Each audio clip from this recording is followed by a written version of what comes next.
Heyo, siapa yang kebiasaan scrolling TikTok berjam-jam, buka Twitter, Instagram Reels, YouTube Short, dan lain sebagainya karena malas ngelakuin pekerjaan atau tugas yang sebenarnya harus dilakukan?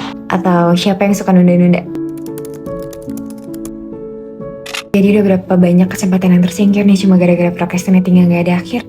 Punya tugas kampus, deadline-nya besok tapi selalu ditunda-tunda karena kita ngerasa kalau santai aja, masih 5 jam lagi, masih 3 jam lagi, masih 2 jam lagi, tiba-tiba tinggal setengah jam. Yes, kita suka banget menunda-nunda. In fact, that is something that I always do most of the time. Dan itu adalah yang disebut dengan procrastination atau procrastinating. Kita biasa nyebutnya itu adalah menunda-nunda. Karena kita suka nyepelein pekerjaan atau tugas yang harus kita lakukan karena kita malas. Padahal ternyata kegiatan menunda-nunda itu adalah satu hal yang bisa bikin kita itu kurang produktif dan jadinya nggak berkembang. Singkatnya ini definisinya. Menurut Psychological Science Organization, true procrastination is a complicated failure of self-regulation.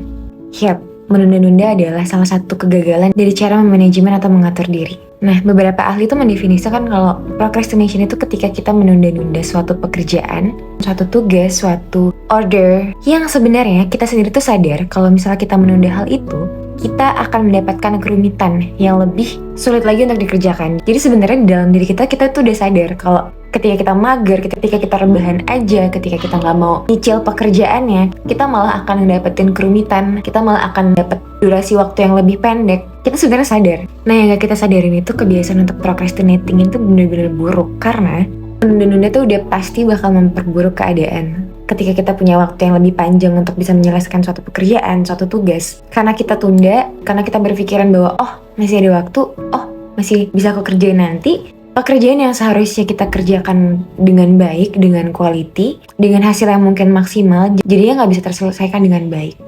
Mungkin gara-gara waktunya nggak cukup, dikejar-kejar deadline, misalnya ada tugas dan kita nggak bisa nyelesain itu dengan baik. Kayak kebiasaan ini deh, misalnya kamu punya tugas yang harus dikumpulin besok, masih ada waktu 1 hari, tapi ketika di 1 hari waktu pengerjaan itu kamu rasa, ya udahlah masih banyak waktu, nanti aja. Kamu tunda-tunda lagi, kamu main sosmed, kamu scrolling TikTok, yang tanpa kamu sadarin ternyata itu menghabiskan waktu kamu lebih dari 5 jam. Akhirnya, kamu kehilangan waktu yang sebenarnya bisa kamu pakai untuk mencari jawaban yang lebih tepat, nanya temen misalnya, atau mengerjakannya lebih baik lagi. Tapi gara-gara kamu ngerasa masih banyak waktu, akhirnya waktu itu terbuang sia-sia dan kamu malah dihadapkan sama keadaan dimana waktunya itu tinggal 1 jam lagi. Otak kita tuh menstimulasikan kalau hal-hal itu tuh masih bisa kita kejar, masih bisa kita lakuin nanti. Padahal, ya sama aja kayak yang udah terjadi sebelumnya. Kalian juga pasti tahu bahwa procrastinating tuh ternyata pada akhirnya tidak membantu pekerjaan kita. Bedain procrastinating sama beristirahat. Kalau beristirahat ya memang waktunya untuk beristirahat. Tapi kalau procrastinating pasti most of the time kita menghabiskan waktu itu tuh untuk melakukan sesuatu hal yang sebenarnya nggak perlu-perlu banget untuk kita lakukan. Nah, ada banyak banget bentuk-bentuk dari procrastinating. Mulai dari yang paling sepele sampai yang bener-bener udah nggak bisa ditoleransi lagi. Yang pertama itu ketika kita menunda-nunda atau mengulur-ulur waktu. Terus ketika kita tuh mencari-cari alasan untuk nggak ngerjain tugas itu tepat waktu. Kita mencari-cari alasan yang menurut kita tuh make sense, padahal sebenarnya ya kerjain mah tinggal dikerjain aja gitu. Yang paling nggak baik adalah ketika kita menghindari tanggung jawab.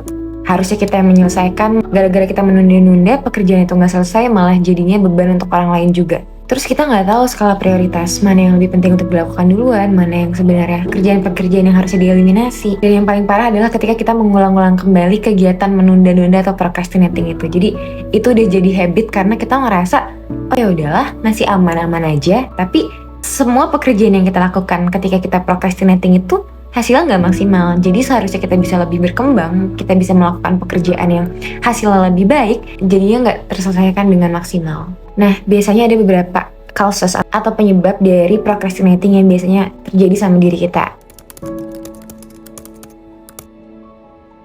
Yang pertama yang paling mungkin menjadi faktor adalah banyaknya distraksi. Salah satu distraksi yang paling nggak bisa kita hindari itu adalah sosial media atau smartphone kita. Kayak pasti sering banget ketika kita lagi ngerjain sesuatu, cuma gara-gara ngeliat notifikasi di atas aja kita jadi bisa menghabiskan waktu di sosial media platform itu berjam-jam tanpa kita sadari. Nah, kalau menurut oxfordlearning.com, ada beberapa hal yang bisa mempengaruhi kita dalam menunda-nunda atau mengulur-ngulur pekerjaan. Salah satunya adalah lack of motivation. Kenapa lack of motivation? Karena kita kekurangan motivasi dari diri kita sendiri ataupun orang lain yang bikin kita menganggap bahwa hal-hal yang seharusnya kita lakukan itu sebenarnya tuh kayaknya nggak penting deh, kayaknya nggak bikin dampak apa-apa deh, kayak malah bikin aku terbeban deh. Jadi sebenarnya motivasi itu yang sebenarnya kita butuhin. Selanjutnya adalah kita punya low self confidence. Biasanya orang-orang yang merasa kalau dia tuh nggak bisa ngelakuin pekerjaan, dia tuh nggak bisa ngerjain tugas karena dia ngerasa dia nggak pintar, atau kayak hal-hal yang harus dilakukan tuh adalah hal-hal yang cukup rumit, itu disebabkan oleh dia punya low self confidence. Selanjutnya adalah fear of failure. Kalau kita takut gagal, itu malah bisa bikin kita tuh nggak ngelakuin itu sama sekali. Kayak contoh, misalnya disuruh ngerjain tugas matematika, kita sadar kalau kita nggak pinter. Instead of doing that, kita malah nyontek sama teman. Padahal kan kita bisa belajar, kita bisa mencoba dulu, kita bisa tanya teman, kita bisa cari tahu gimana rumusnya dan lain sebagainya. Terus juga bisa aja karena adanya lack of understanding, dimana kita tuh ngerasa kita nggak punya kapabilitas untuk melakukan suatu pekerjaan tertentu atau menyelesaikan satu tugas tertentu gitu loh. Selalu ada pemikiran bahwa kayaknya gue gak akan berhasil deh. Padahal itu tuh gak bener, karena gimana caranya kita bisa tahu kita punya capability itu tanpa kita melakukannya, tanpa kita mencoba. Jadi selalu ada kemungkinan ketika kalian mau melakukan sesuatu tuh selalu ada kemungkinan kalau kalian pasti akan berhasil. Jadi sebenarnya hanya dicoba aja. Selanjutnya adalah memiliki low energy levels. Ini kenapa kita yang sekolah atau yang lagi berkuliah atau yang bekerja, kita tuh harus bisa fit, kita harus bisa sehat, karena kunci dari semua kegiatan atau hal-hal yang kita lakukan bisa berjalan dengan baik adalah ketika kita punya energi tubuh yang baik. Jadi dari segi tenaga, dari segi pikiran, semua itu bisa membantu, menyokong, dan memotivasi kita untuk melakukan pekerjaan-pekerjaan itu. Kalau misalnya kita nggak enak badan, kalau misalnya kita kurang makan, kalau misalnya kurang olahraga dan lain sebagainya, itu biasanya bisa bikin kita tuh jadi malas untuk mengerjakan sesuatu. Jadi taking care of your own self is a really important things ketika kita pengen melakukan pekerjaan dan melakukan suatu hal atau produktivitas yang lebih baik. Dan yang terakhir adalah poor organization skills. Ini tuh menurut aku jadi salah satu problematika kita semua yang udah kuliah atau yang masih sekolah, bahkan yang udah kerja. Ketika kita punya banyak banget pekerjaan yang harus kita lakukan, punya banyak banget to-do list yang harus kita lakukan setiap harinya, kita jadi suka bingung gimana caranya mengorganisasi pekerjaan-pekerjaan itu. Balik lagi ke manajemen waktu juga, balik lagi ke gimana cara membagi skala prioritas juga. Mungkin karena jadwal yang padat, kita nggak bisa ngebagi waktu antara hal-hal yang penting dan hal-hal yang tidak penting. Kita nggak bisa membagi waktu antara main sama mengerjakan tugas. Karena masih banyak banget dari kita yang masih belum sadar betapa pentingnya manajemen waktu. Nah, sebenarnya cara untuk menghindari itu menurut aku tuh nggak sulit. Kita hanya butuh untuk bisa melatih mindset kita untuk punya pemikiran bahwa kita harus bisa mencoba melihat sisi baik atau manfaat yang akan kita dapatkan ketika kita mengerjakan sesuatu. Jadi jangan terlalu fokus sama hal-hal negatifnya, kayak misalnya ketika kalian mau ngerjain tugas, kalian merasa kayak, aduh ribet lagi tugasnya matematika, aku gak bisa rumus ini. Tapi kita bisa mengubah mindset itu dengan, karena aku gak bisa, aku coba tanya teman aku kali ya rumusnya gimana, dan mungkin dari ngerjain tugas ini aku bisa ngelatih diri aku lagi yang tadinya gak bisa ngerjain soal ini, akhirnya aku bisa dan belajar. Yang kedua, kalian bisa membuat porsi waktu dalam satu hari. Aku pernah baca satu tulisan yang mengutip kata-katanya Steve Jobs. Dia bilang kalau kita, manusia itu punya waktu yang sama dalam sehari. Porsinya sama, gak ada yang berbeda. Semua orang dapat 24 jam, gak ada yang 23 jam, gak ada yang 25 jam. Bedanya adalah ada beberapa orang yang melihat 24 jam itu sebagai waktu yang sangat panjang.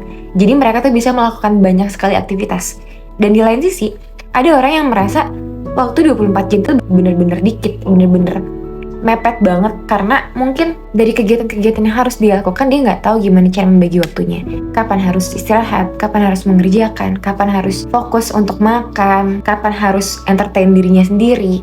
Jadi penting untuk bisa mengetahui porsi waktu yang kita miliki dalam sehari itu harus dibagi kayak gimana. Honestly, menurut aku tuh semua hal yang akan kita lakukan itu, bagaimanapun bentuknya, itu tergantung sama mindset kita. Jadi ketika kita mengerjakan sesuatu, paling enak adalah kita punya mindset yang positif. Kita punya mindset yang ketika kita melakukan suatu pekerjaan atau aktivitas tertentu, kita merasa bahwa akan ada hal-hal yang kita terima nantinya yang udah pasti akan berdampak baik.